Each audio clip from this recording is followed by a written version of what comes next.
හොඳයි ඔන්න එහෙමයි විරාමයෙන් අනතුරු අපි නැවතත් මොන ගැහෙද්දී අද දවසේ අවසාන විශේෂාංගය මොනවද ගැනද අපි කතා කරන්නේ කවින්? අපි හැමෝම කැමති විශේෂයෙන්ම කාන්තාවන් බලාගෙන ඉන්න විශේෂාංගයක් තමයි මම හිතන්නේ අපි යන සූදානම් කරලා තියෙන්නේ. එහෙනම් අපි මේ සූදානම් වෙන්නේ ගෙත්තම් විශේෂාංගයට යන්න.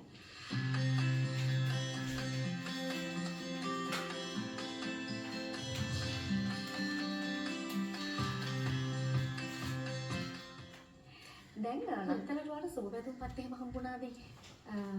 හම්බ වුණා අර වැඩියෙන් SMS දැන් ඒවනේ. හැබැයි හම්බ වුණා. මම දැක්කවා බෑග් එකේ තියෙන ලස්සන කාඩ් එකක්. ඒක අවුදුන්නේ. රහසක්. අන්නේ රහසේ වගේම සමහර විට මේ ඔබට ජීවිතය ආදරය කරන සමහර කට්ටිය කවිට දුන්නා වගේ ලස්සන මේ අපි කියනවනේ මේ ක්‍රිස්මස් කාඩ්. එතකොට අලුත් අවුරුදු වෙනුවෙන් දෙන සුබ පැතුම්පත් මේ වගේ දේවල් දෙනවනේ. ඒ අතරදී තවම ආදරයක් දෙන්න කියනවා මට නම් වැඩි. දැන් අනික කාඩ් වර්ග වැඩි. අලුත් අවුරුද්දට නතරට කවුරුහරි තරහ වුණාම අපි යාළු කරගන්න කාඩ් එකක් දෙනවා සෝරි කියලා නේ. ඔය වගේ වුණා ප්‍රකාශ කරන්නේ. ඔව්. දැන් මේ විදිහට කෙනෙක්ට සුබ පැතුමක් එකතු කරගන්න තියෙන බැඳීම තව ටිකක් අලුත් කරගන්න ඔන්න සුබ පැතුම් පතක් ඔබට දෙන්න පුළුවන්. ඒක ගොඩක් වටිනවා. ඒකත් තමම නිර්මාණය කරගන්න පුළුවන්. නම් ඒකේ වටිනාකම තව වැඩි වෙනවා. ඉතින් අපි අද කතා කරන්න ඇස් වෙන මේ විදිහට කොහොමද සුබ පැතුම් පතක් නිර්මාණය කරගන්නේ කියලා ඒ ගැන කතා කරන්න අපිත් එක්ක ඉන්නවා. ඔව් අපිත් එක්ක ඉන්න මේ දේවල් පිළිබඳව කතා බහ කරන්න ප්‍රවීණ අත්කම් නිර්මාණ ශිල්පිනී මානෙල්ගම කියලා මහත්මිය අයිබෝන් සුබදසනක් කියලා අපේ වැඩසටහනක හැමදාම අපිට ලස්සන අලුත් නිර්මාණ කරන්න නේද කියලා අද කිව්වා අපිට මේ සුබපැතුම් පතක් කාඩ් එකක් නිර්මාණය කරන්නේ කොහොමද කියලා තමයි සාරංගි බලා ගන්න පුළුවන් වෙන්නේ. හරි මෙන්න මේ කාඩ් එක තමයි අපි අද දවසේදී හදන්න ලෑස්ති වෙන්නේ මේක කොහොමද නිර්මාණය කරන්නේ කියලා. අපි ඔන්න ඇයගෙන් අහන්න සූදානම් වෙනවා. අපිට කාඩ් එකක් පෙන්වන්න පුළුවන් වෙයි. ඒකත් එක්කම අපි ඇයගෙන් අහමු මේ වගේ කාඩ් එකක් හදාගන්න ගෙදරදී අපිට ලේසි පහසුවෙන් කරගන්න පුළුවන්. ඔව් හරිම පහසුවෙන් කරන්න පුළුවන්. මේක පොඩි ළමයින්ට උනත් කරගන්න පුළුවන්. හරිම පහසුවෙන් කාඩ් එකක් සහ චෝක් පෙට්ටියක් විතරයි අවශ්‍ය වෙන්නේ. හරි. ඔන්න. පුංචි කාලේ ගුණවත් ඒ වගේ දේවල් කරනවනේ. හරි දැන් මේ වගේ ලස්සන සුබපැතුම් පතක් නිර්මාණය කරගන්න ඕන වෙන දේවල් ටික කියමු. දැන් අපි මේ හදන විදිහට කියමු ඒ ගමන්. ඔව්. ඔක්කොම අවශ්‍ය දේවල් ඉස්සෙල්ලා කියලා ඉන්න. අපිට ඕනේ මේකට A4 කාඩ්. A4 කාඩ් එක මේ ඔය දැන් අද කරන එකට සුදු එක තමයි වඩා හොඳ. මොකද වර්ණ ටික හොඳට පේන නිසා. හැබැයි ඊට අමතරව තව ලස්සන කාඩ්ස් ගොඩාක් තියෙනවා. ඔන්න කවි ඒ ටික වෙන්නේ. මම කවිට දෙන්න දැන් මේක තමයි මේක A4. A4 බෝඩ් එක. ඒතර A4 බෝඩ් එක සුදු පාට එක අපි මෙහෙම දෙකට නමා ගන්නවා අපේ කාඩ් එක. ඉතින් මේක මේ සයිස් කියලා එකක් නේ. අපිට ඕනේ ප්‍රමාණයකට කපා ගන්න පුළුවන්. මොනවා හරි හැඩයක් කපා ගන්න පුළුවන්. අර දැන් හැඩ කපන කතුරු තියෙනවා. ඒ වලින් හැඩයක් කපා ගන්න පුළුවන්. ඉතින් ඕනේ විදිහකට අපිට මේක ඉස්සෙල්ලා පසුබිම සකසා ගන්නවා. හැබැයි සුදු පාට වෙන්න ඕනේ. ඒක බ්ලැක් මැජික් කියලා අපි මේ ක්‍රමය හඳුන්වන්නේ බ්ලැක් මැජික් කියලා. මේක චිත්‍ර වලින් අනොත් චිත්‍රත් හුඟක් කරන ක්‍රමයක්. ඊට පස්සේ මේකේ මේ වගේ බෝඩ් මේ පාට තියෙනවා. ඉතින් මේ අපේ මේ වැඩේට ඕනේ සුදු. නමුත් අපිට වෙනත් දේවල් සඳහා අපිට වෙනත් වර්ණ පාවිච්චි කරන්න පුළුවන්. අද අපි හදන කාඩ් එකට අවශ්‍ය වෙන්නේ සුදු වර්ණය. ඔව් සුදු පාට. ඊළඟට අපිට ඕනේ මේ වගේ චෝක් පෙට්ටියක්. ඉතින් ඒකත් අපි දැන් මම ඕකේ නිකන් අර මල් වෙඩි වගේ තියෙන්නේ. ඒකට අදාළ වර්ණ. ඉතින් අපිට දැන් අපිට ඕනනම් දර්ශනයක් කරන්න පුළුවන්. ස්ටාර්ස් වගේ කරන්න පුළුවන්. ඔයගොල්ලන් අහලා ඇති වෑන් ගෝගේ චිත්‍රයක් තියෙනවා blue sky කියලා. ඉතින් ඒක එන විදිහට ඒ වර්ණ රටාව දාලා කරන්න පුළුවන්. ඔය වගේ ඉතින් අපි ඕන වර්ණ රටාව ඕන එකක්. ඒකට ඒ වර්ණ අනුව අපි මේ පසුබිම් පාට කරගන්න. හරි. ඔන්න අපිට එතකොට සුදු පාට වර්ණයෙන් අපි කාඩ් එක පාවිච්චි කරනවා. අපිට චෝක් පෙට්ටියක් අවශ්‍යයි කියලා කිව්වා. දැන් මේ වගේ තමයි අපි මේක පාට කරාම ඉන්නේ මම චුට්ටක් පාට කරලා පෙන්නන්න. දැන් මේක තමයි සුදු කාඩ් එක පාට කරාම මේ වගේ. මේක මේ දශමෙට මෙහෙම ආවේ නැතුවට කමක් නැහැ. පොඩි නමුත් මේ වර්ණ ටික ඉතින් ලස්සනයි කියලා මට හිතුණා. මොකද කහ, තැඹිලි, රෝස ඉතින් එහෙම ආවම හොඳයිනේ අර මල් වෙඩි වලට. ඉතින් මම චුට්ටක් පෙන්නන්න අපි මේ වගේ චෝක් එකකින් ඒක දැන් අපිට ලොකු මල් වෙඩිල්ලක් ඕනේ මෙන්න මෙතෙන්ට කියලා අපි හිතලා ඔහොම නිකම්ම ගානවා. මේකයි මම කිව්වේ මේක හරිම ලේසි කියලා. හරි. ඒ කියන්නේ වයස් ભેදයකින් තොරව ඕන කෙනෙක්ට මේක පොඩි ළමයි ඇත්තට මේක හරිම ආසයි. කහවන්නේ ඔහොම දැන් මේක අපි මේක හොඳට මේ අර සුදු කොලේ වැහෙන්න ඕනේ. මම හිතන්නේ සාමාන්‍යයෙන් මේක අපිට කරන්න පුළුවන් මේ දැන් වෙන එකක් නෑ මේ මානව මහත්මිය කියලා දෙන විදිහත් එක්ක මේ කිව්වත් වගේ කහ වර්ණ පාවිච්චි කරන අපිට කැමති වර්ණ පාවිච්චි කරන්න පාවිච්චි කරන්න. අපි සාමාන්‍ය කහ පාට වගේ පාට ලස්සනයි. හරි ලස්සනයි නේ. ඊළඟට මම තැඹිලි වර්ණ ගන්නවා. මේක පාට කරන්න ක්‍රමයක් විදිහක් මේ එක අතකට. තියෙන හොඳයි. හරි දැන් කහ පාට අපි ආලේප කරා ඊට පස්සේ උන දැන් කැමති පාට එකතු කරගන්න. පාවිච්චි කරනවා. ඒකත් මම හිතන්නේ රිද්ම් එකකට තමයි අත යන්නේ. මට පේන්නේ දැන් ඊළඟට කවි අර කාඩ් එක දුන්න කෙනාට මේ වගේ කාඩ් එකක් හදලා දෙයි වගේ. මම හිතුවා දැන් ඊට පස්සේ අලුත් අවුරුද්දේ වාට පුනහර දෙන්න ඕනේ. කුත් නැහැ මේ වැඩේට. නේද මානව මහත්මිය? ඒක බකල තමුන් හැදුවම වටිනාකමකුත් තියෙනවා. මම හැදුවේ කියලා. කියන්න පුළුවන්. අපිට පුළුවන් පාට කරගන්න නම් තව අසන කාඩ් කිහිපයක් තියෙනවා. අපි ඒක ටිකක් බලමු. ඔව් මම ටිකක් තේරෙනවා. පාට කරන ගමන් මානව මහත්මිය පොඩ්ඩක් මේ නිර්මාණ ගැන චුට්ටක් කොහොමද අපිට කියන්නේ මේවා හදන්නේ. එම්බ්‍රොයිඩරි ක්‍රමය. කටිර මැස් මහන රෙද්ද මත එම්බ්‍රොයිඩරි කරලා. හරි. හොඳයි.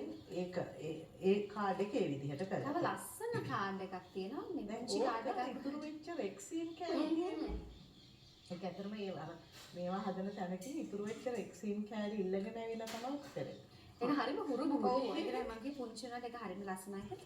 තව මම පුංචි කාලේ මේ වගේ එකක් ඕක අපි හරියට කරන එකක්. ඕක ඇත්තටම හරිම මේ දැන් මේ කාඩ් වලට හරිම වියදම අඩුවෙන් යන්නේ. පොඩි මහන්සියක් විතරයි වෙන්න ඕන. ඕක තනි කරම අර වේලිච්ච කොළ. ඔය මැද තියෙන්නේ පොඩි ලීක්ස් මුලක්. හොඳයි. ඒ ඔක්කොම මේ ගෙදර ඉතුරු වෙන දේවල් වලින් නේද? ඉස්කෝලේ හදලා නේද? ඉතුරු වෙන දේවල් අරන් එන්න කියලා. පොඩි මාල් පාවිච්චි කරන්න පුළුවන්, තුත්තිරි ගස් පාවිච්චි කරන්න පුළුවන්, විවිධ කොළ වර්ග පාවිච්චි කරන්න පුළුවන්, විවිධ මල් වර්ග පාවිච්චි කරන්න පුළුවන්. දැන් සමහර මල් වර්ග තියෙනවා අපිට හොඳට වර්ණය තියෙනවා.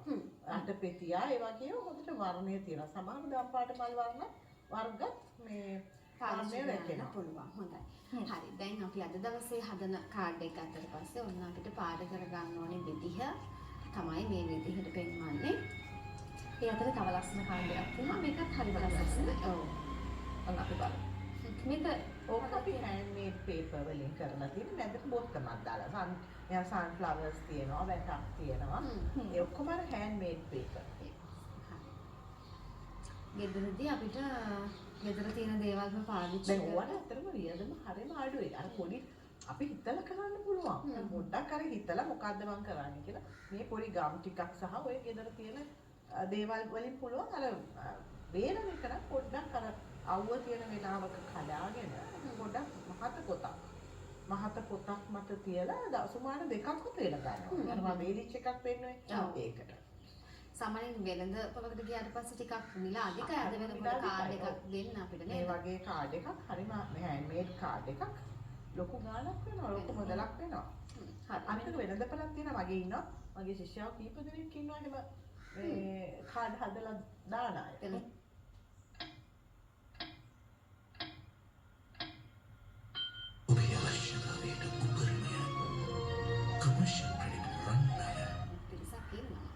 නත්තල වෙනුවෙන් නිර්මාණය කරපු කාඩ් එකක් තමයි. දැන් මේක නත්තලට points එදියාමයි. ඒකේ පොඩි 3D effect එකක් තියෙනවා. අපිට මේ අර මොකද පෙති පොඩ්ඩක් එකකට එකක් උඩින් එන්න විදිහට තමයි හදලා තියෙන්නේ. හොඳයි. එහෙනම් අලුත් අවුරුද්දට හරියන විදිහේ කාඩ් එකකුත් මම ගාව තියෙනවා. හරිම ලස්සනට නිර්මාණය කරලා තියෙනවා. මේ විදිහට මේක ගැන කතා කරලා ඕක 3D ඕක කරලා තියෙන කළු කාඩ් එකක් මත. ඒතර ඕක කරලා තියෙන්නේ අපි බුලත් කොලේ විදිහට කාඩ් බෝඩ් එකක් අපලා ඒක කළු නේ කොළ පාට ග්‍රේස් පේපර් හරි A4 බෝඩ් එකක් A4 sheet එකක් අලවලා ඊට පස්සේ පහනත් අර විදිහටම කරලා ඒවා වෙනම අපි හදා ගන්නවා. බුලත් කොලේ අපි වෙනම හදා ගන්නවා. පහන වෙනම හදා ගන්නවා. පහනේ දැල්ල වෙනම හදා ගන්නවා. පහනේ දැල්ල පාට කරලා තියෙනවා. ඔව්. අසන වර්ණ වලින් පාට සදා ගන්න තියෙන ඉතින් කඩදායියට පුළුවන්. නැත්නම් ඉතින් ආයෙත් ගන්න වැඩක් නැහැ නේ. හුඟක් අය ගාව තියෙනවානේ. ඉතින් එහෙම කරලා නමුත් ඒක අලවනකොට යටම තියෙනක ඉස්සෙල්ලා අලවලා ඒක මත තියෙනක ඊළඟට අලවලා තමයි මේක කරන්නේ. ඒ කියන්නේ අපි දකින විදිහේ හිතන විදිහේ අනුව නිර්මාණයේ ලස්සන වීම තීරණය වෙනවා. තව තියෙනවා pop up card කියලා මම අතන මට ඒක ගේන්න බැරි වුණා. ඒක අපි මෙහෙම ඇරියාම ඔයගොල්ලන් දැක්කලා ඇති. ඇරිහාම අර විවිධ දැන් ගයක් ලස්සන මල් බාස්කට් එකක් ඒ වගේ වෙන විදිහට කරන්නත් පුළුවන්. හොඳයි. හරි දැන් අපි හදන නිර්මාණය ගැන කතා කරද්දී ඔන්න දැන් මේ වෙන්දි වර්ණ කීපයක් ඔන්න දැන් මම මේක කරගෙන තියෙනවා. හරි දැන් මේ විදිහට අපි මම ඔක්කොම වර්ණ ටික ගන්න නැතුව අනිත් ටික කියන්නම්. හරි. කොහොම දැන් ඊළඟට අපිට රතු පාට දාන්න පුළුවන්. රෝස පාට, දම් පාට අපිට කැමති විදිහකට. අපිට මේක මෙන්න මෙහෙම දැන් මේ තමයි ගාලා ඉවර වුණාම තියෙන පිළිවෙල. හැබැයි මේක මෙහෙම මේ වර්ණ මේ විදිහට වෙන්න ඕනි කියලා එකකුත් නැහැ. පොඩි වෙනස්කම් අර කහ තැඹිලි රතු තියෙන්න ඕනේ. එතකොට තමයි අර කියන ලස්සන මතුවේ. වර්ණ ටික අපි ඔය විදිහට ගෑවට පස්සේ කාටක වේලෙන් හරි මොන හරි කරන්න තියෙන්නේ මේක නැහැ. චොක්ලට් එකක් ප්‍රශ්නයක් ගන්න නැහැ. මේක ඕනනම් ඇක්‍රලික් වලින් කරන්නත් පුළුවන්. ඇක්‍රලික් වලින් කරොත් දැන් අපි මේකට ඊට පස්සේ කළු ගන්නවා. ඇක්‍රලික් වලින් කරොත් කළු ගාලා ටක් ගාලා ඒක වේලෙන්න කලින් සූරා ගන්නවා. චොක් වලින් එහෙම එකක් චොක් වලින් නැහැ. ඒකයි මම චොක් ගෙනාවෙත් මේ මොකද එතකොට චොක් වලින් ඕන කෙනෙකුට චොක් තැන් වල ගෑවෙන ප්‍රශ්න නැහැ. ඕන කෙනෙක් ගාව තියෙනවනේ. ඕනම කෙනෙක්ට පහසුවෙන් එතකොට මේ නිර්මාණය කරන්න පුළුවන්. දැන් අපි මේ විදිහට සම්පූර්ණ කාඩ් එකේ මුල් පිටුවේ නේද? මේ විදිහට වර්ණ ටික එකතු කරගත්තා. ඊළඟට අපි කළු චොක් අරගෙන තනිකර මේක මත. දැන් මේක තනිකර වැහෙන්න. සම්පූර්ණම මේක වැහෙන්න ගා ගන්න. ඒක ඊට වඩා ලේසි. දැන් අමාරුවෙන් අපි වාඩ කරගත්ත එක උඩ ඊට පස්සේ කළු පාට වර්ණේ මේ විදිහට පාවිච්චි කරනවා. සම්පූර්ණ කළු කරගන්න තියෙනවා. සම්පූර්ණ කළු කරගන්න. මේක වැඩිපුර මට හිතෙන පාසල් යන ළමයින්ට වගේ මේ අර අත්කම් නිර්මාණ වලට හරි ඉක්මනින්ම කරන්න පුළුවන් දෙයක්. මම සමහර වෙලාවට අපි මේ අපේක්ෂා රෝහලේ ළමයින්ට වැඩසටහන් කරනවා. ඒගොල්ලන් හරියට ආසයි. මේ වෙනදත් වැඩසටහනක් කරා. ඒ මම හිතන්නේ පහසුවෙන් කරන්න පුළුවන් පුළුවන්. සහ මම හිතන්නේ නිදහසේ ඉන්න වෙලාවට නේද අපිටත් අර මනසටත් හොඳයි මේ වගේ නිර්මාණයක් කරන එක. මනස ලොකුවට වෙහෙසන්න අවශ්‍ය වෙන්නේ නැහැ. සමාන නිර්මාණ කරන අපිට ටිකක් කල්පනා කරලා මම හිතලා නෙවෙනවනේ. මේක පාට කුඩක් තියෙනවා නම් ගෙදර පාට කිහිපයක් තියෙනවා නම් අපිට කරන්න පුළුවන් ලස්සන නිර්මාණයක්. හරි. හොඳයි. සාමාන්‍යයෙන් අපි මේ කළු වගේ වර්ණයක් චිත්‍රයක් ඇඳලා පස්සේ කුඩින් ආයි පාවිච්චි කරන්නේ නැහැ. ඕන හැබැයි ඒනට මෙතන විශේෂත්වය වෙන්නේ කළු පාට අපි පාවිච්චි කරනවා සමහරවිට. මේක සම්පූර්ණ වැහෙන්න මුළු එකම වැහෙන්න කරනවා. හරි කියන්නේ කළු පාට සම්පූර්ණ කළු පාට සම්පූර්ණ කරගෙන ආපු කාඩ් එක. දැන් මේක අර විදිහට නැද්දලා ඒ කියන්නේ මෙන්න මේ විදිහට පාට ගාලා ඊළඟට මේ මුළු එක කළු පාටෙන් පාට කරා. හරි. ඔන්න මේ විදිහට සම්පූර්ණ කළු කරගන්න. මේ වගේ ටූත් පික් එක. ඒකට අපිට මොනවා හරි යම්කිසි පොඩි කූරක් තියෙනවා.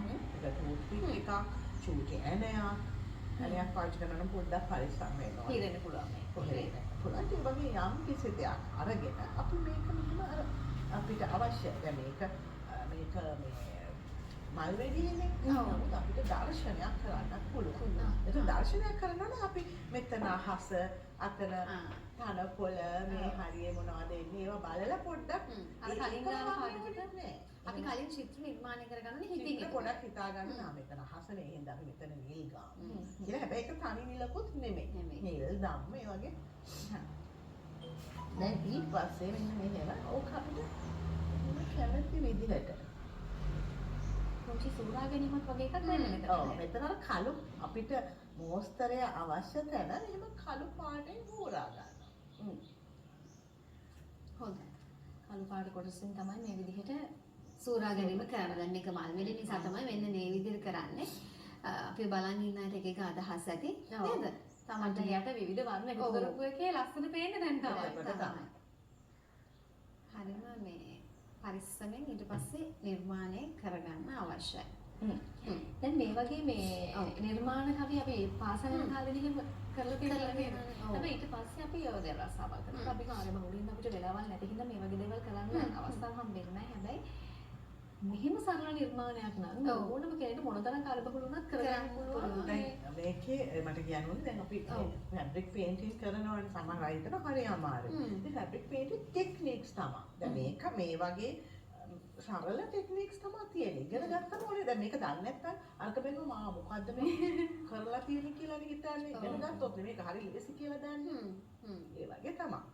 මානල් මහත්මිය ඉතින් මම හිතන්නේ මේ සෑහෙන පිරිසකට මේ දේවල් කියලා දෙනවා. දැන් ඔබ බෙදා හදා ගන්නවා අපිත් එක්ක මේ විදිහට බෙදා හදා ගන්නවා වගේම ගෝලෙ ඉන්න සෑහෙන ලංකාව පුරාම ඒ අතරේ මේ ලෝකේ පුරාම ලෝකෙ පුරාම මේ ඉගෙන ගත කටේ අද වෙනකොට ලෝකෙ පුරාම ගිහිල්ලා මේ විදිහට මම දන්නේ කාන්තාවන් ගත්තොත් එහෙම මේ ව්‍යාපාර විදිහට උදට අපි කියන්නේ මේ සල්ලි හම්බ කරන්න ක්‍රම තියනවා නම් ඔන්න හොඳ ක්‍රම අපි නිරන්තරයෙන් කියලා දෙනවා මේ අත්කම් නිර්මාණ ඔස්සේ.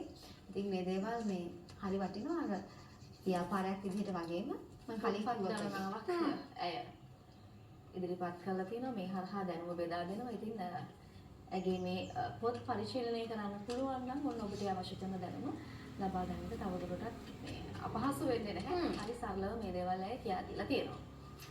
ඔව් මෙන්න මේ විදිහට තියෙනවා මේ බලන්න දේවල් ඉගෙන ගන්න දේවල් බොහෝමයක් තියෙනවා. අපි හරි ආසයි මේ දේවල් වලට විශේෂයෙන්ම නේද? සරලව කියලා දීලා තියෙනවා කොහොමද මේ දේවල් ඉගෙන ගන්න කියලා. භාවිතා කරනකොට ඔන්න අපි පාවිච්චි කරපු වර්ණත් එක්ක මල් ගෙඩිටලත් අපිට දැක ගන්න පුළුවන් වෙනවා.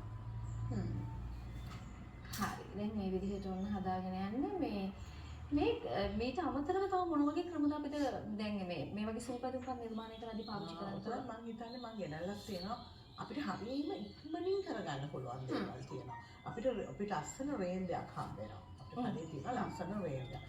ඒකට පසුබිමට ගැලපෙන අනිත් රේන්දයක් අලෝකෙකම ගෙනල්ලා මෙතන නම් නැහැ. නමුත් මම මේ අපිට රේන්දෙන් කොටස් කපලා අලවන්න පුළුවන්. ඒක අපි හරියට කරන එක. දැන් මේක ඇවිල්ලා අපි රෙදි පින්තහරුවලින් කඩදාහිය පාට කරලා ඊට පස්සේ කලවලා තියෙනවා. ඒක වගේ ඇත්තටම මේ දැන් මේ වගේ ඒවා අපි පොඩ්ඩක් හිතන්න විතරයි ඕනේ. නත්තල් ගහක් කරන්න පුළුවන්. අර ඩේල්ස් කරන්න අපි අවට පරිසරයේ මොනවද අපි දකින්නේ? ඒ ඕන දෙයක් කරන්න පුළුවන්. හොඳයි. මේ නිර්මාණය ගැනත් කොහොමද කතා කරමු? මේ පාවිච්චි කරලා තියෙන ඇබ්ස්ට්‍රැක්ට් නිර්මාණය. මේ ඒක නිකන් පේන්ට් වලින් කරලා තියෙනවා. හොඳයි. ඒ ඔය එකක්වත් ඇත්තටම අමාරු නෑ. හරිම ලේසි. තම පුංචි වෙලාවකින් අපිට කාට් කරගන්න පුළුවන්. හැබැයි හැමතිස්සෙම මම කොහොමද කියනවා අපි ප්ලෑන් කරන්න. අපි මොකද්ද කරන්නේ? කොහොමද කරන්නේ? ප්ලෑන් එකක් නැතුව අපිට කිසි දෙයක් කරන්න බැහැ. මගේ හැම පන්තියකදීම මගේ මුල්ම පාඩම ඕක. ළමයි ප්ලෑන් කරන්න ඕනේ. අපි ප්ලෑන් එක සාරි කරනකොට සාරිය ප්ලෑන් කරන්න. කැන්ඩියද ඉන්දියද මොකද්ද? පාට මොකද්ද? මේක කොහාටද අඳින්නේ? දැන් මේකත් එහෙමයි. කාටද දෙන්නේ? ළමයෙක්ද? වැඩිහිටියෙක්ද? අර ඒ වගේ ප්ලෑන් එකක් තියෙනවා. ඒක නිකන් චෝක් ටිකක් ගත්ත කොමාන් ටික ගාලා කරගන්න නැතුව ඒකට අදාළ දේ තමයි අපි කරන්නේ. හොඳයි. දැන් අපේ නිර්මාණයේ පැත්තට ආයිමත් ගියොත් එහෙම මල් මෙඩි දෙකක් අපි ලස්සන නිර්මාණය කරලා තියෙනවා. කාඩ් එක පේනවා දැන් ඊළඟට. දැන් මේ විදිහට මල් වෙඩි අවශ්‍ය ප්‍රමාණය අනුව අපිට වුණ තීරණය කරලා නිර්මාණය කරගන්න පුළුවන් මේ කාඩ් එකේ. දැන් මම මේක පෙන්නන්න. දැන් මේකේ තියෙනවා විවිධ මල් වෙඩි. ඉතින් අපිට දැන් මේ කැමති විදිහකට ඕක දාගන්න. හරි ඕනේ විදිහට. ඉතින් පොඩි ඒවා ඕනනම් චූටි ඒවා විතරක් දාන්න. ලොකු එකයි කොයි චූටි ඒවා ගොඩකුයි. ලොකු ඒවා කීපෙකුයි චූටි ඒවා කීපෙකුයි. ඊට පස්සේ ඒකයි ප්ලෑන් කරනවා. ඊට පස්සේ ඒක කළා වාට බර්ත්ඩේ එකට නම් බර්ත්ඩේ එකට අවුරුද්දට වෙනසර ගන්න. වෙනසර ඒක මොනවා හරි මෙතන ලියලා ඒක අලවා ගන්නයි තියෙන්නේ. හරිම සරල මනින් කරගත්ත හැකි. ඉතාලම සුළු මුදලක්. සුළු මුදලක් යන්නේ මේක. කාඩ් එකක් ගන්න තියෙන්නේ අර අපිට අවශ්‍ය වෙන විදිහට වන්නේ ඊට මේක පස්සේ කඩින් ගන්න ගියොත් ලොකු ගාණක් වෙනවා. ඔව් අද වෙනකොට සුළු මුදලක් යන්නේ මේක අපිට හදන්න. ඒ වගේම ඊටාම මේ පුංචි කාලයක් මේ වෙනුවෙන් වැය වෙන්නේ. සහ අපිට සතුටුයි දැන් අපේ මතින් කරලා දෙන නිර්මාණයට තව කෙනෙක් වෙනද පොලේ හොඳ එල්ලුමක් තියෙනවා. ඉතින් මේකයි